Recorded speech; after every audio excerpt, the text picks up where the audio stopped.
Ito yung pintura mo sa, pintura. Tiles mo sa, sa ground floor, oh. Yan. Yan, maganda. Tapos yung dingding mo. Kailangan talaga pinturahan. Pangit. Maganda nga sana, makisamihan din to eh.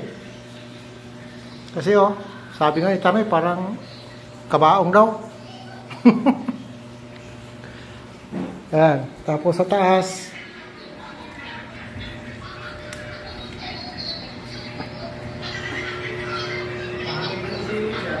ito yung sa taas. Yan. Tiles na rin. Itong ceiling, daming dito. Masilyahan. Masilya, no?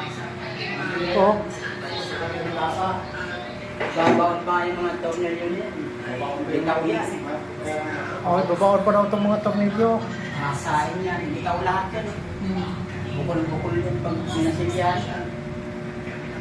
Ayan. Tapos yung sa balkon na yan, pati yung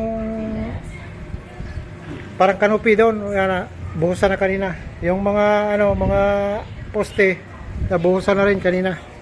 I-waterproofing na lang to, tapos tiles na.